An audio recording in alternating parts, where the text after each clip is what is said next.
نأخذ ملعقة من بودرة اللوز تكون مطحونة، ملعقة شاي صغيرة،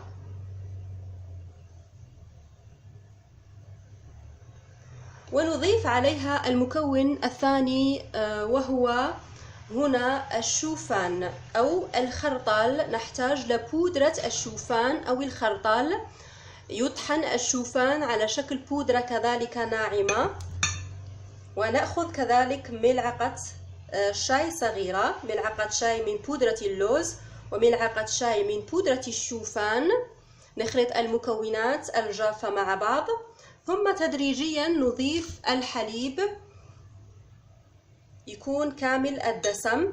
يمكن استخدام اليوغورت أو الزبادي الطبيعي في هذه الوصفة.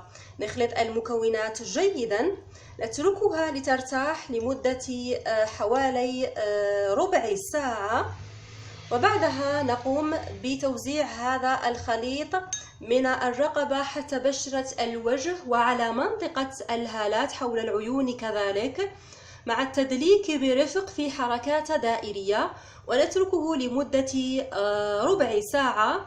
ثم بعدها يشطف جيدا بالماء البارد، ويجب بعدها ترطيب البشرة بالمرطب الخاص بك. وخاصة هنا صاحبات البشرة الجافة أنصحهم بترطيب بشرتهم بزيت السمسم، وأنصح باستخدام هذه الوصفة يوميا للحصول على نتائج رائعة. صلاحية هذه الوصفة تدوم لمدة أسبوع كامل في الثلاجة. يمكن إضافة كبسولة الفيتامين إي أو كبسولة الفيتامين A أو كبسولة الأوميغا 3 لهذه الوصفة. آمنة للحوامل والمرضعات وحتى البنات من عمر 10 سنوات فما فوق. يمكن استخدام خلطة اللوز لهم هذه وبكل أمان، خاصة إذا كانت هنالك قشور على البشرة من هذا الفصل. الوصفة الثانية هي لصاحبات البشرة الدهنية. بالنسبة لصاحبات البشرة الدهنية نأخذ ملعقة شاي صغيرة من الطمي أو الطين أو الغسول. هنا اختاري أي نوع طمي متوفر عندك. هناك أنواع كثيرة من الغسول أو الطمي أو الطين، أنواع كثيرة، هناك الأصفر، الأبيض، الأخضر وحتى الأحمر. استخدمي هنا أي نوع متوفر عندك. ونضيف عليها كذلك هنا ملعقة شاي صغيرة من مسحوق بودرة اللوز. نخلط المكونات جيدا مع بعضها البعض.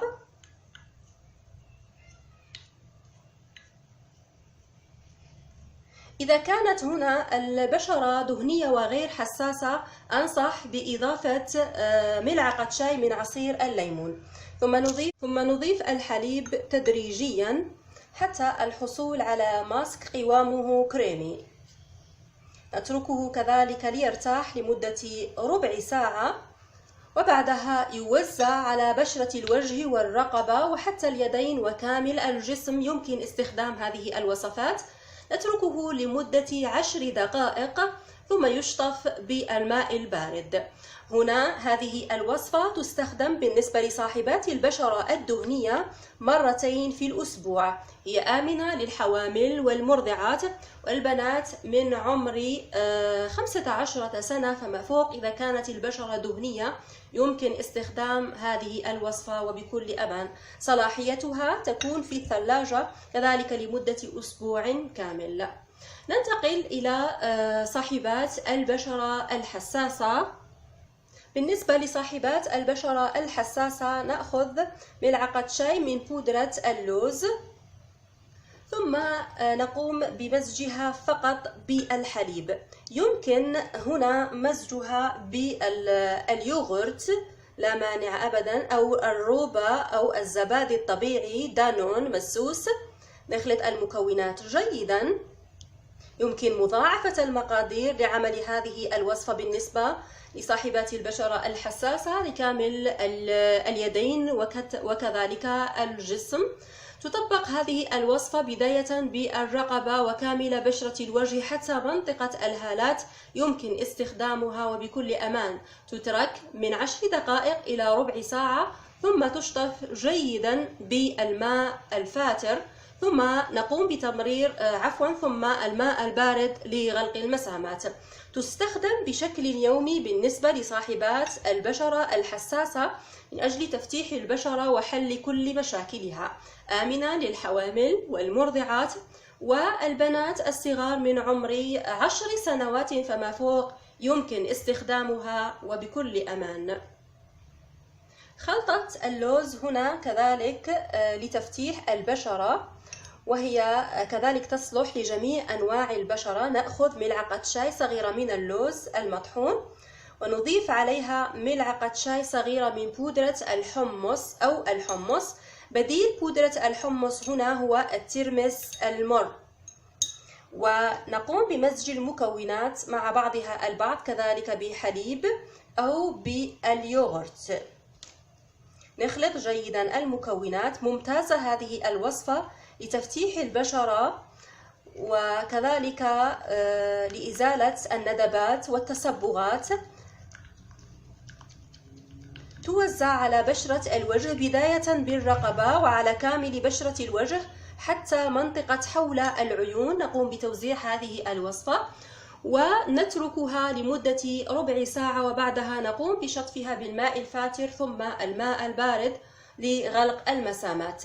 هذه الوصفة آمنة للحوامل والمرضعات والبنات من عمر 10 سنوات فما فوق. يمكن استخدامها لإزالة اسمرار أشعة الشمس وحروق الشمس. رائعة هذه الوصفة بالنسبة للأطفال الصغار لإزالة حروق الشمس. وتستخدم هذه الوصفة كذلك بشكل يومي. هي آمنة وصلاحيتها في الثلاجة تدوم لمدة أسبوع كامل كذلك.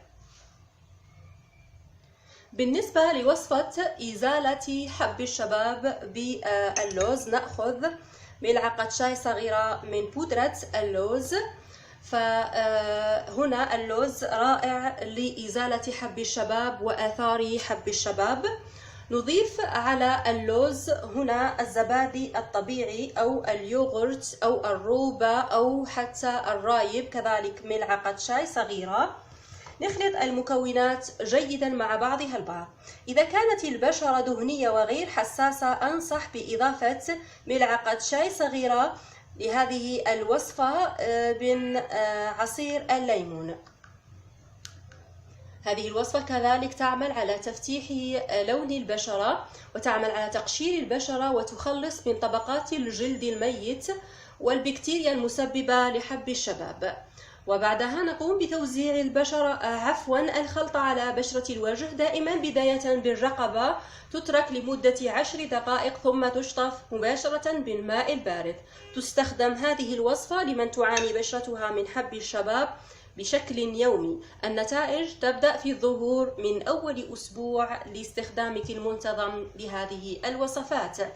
هي آمنة للحوامل والمرضعات وكل البنات والشباب ممن يعانون من حب الشباب وآثار حب الشباب. يمكنهم استخدامها وبكل أمان. كذلك أنصح بتناول اللوز خلال اليوم.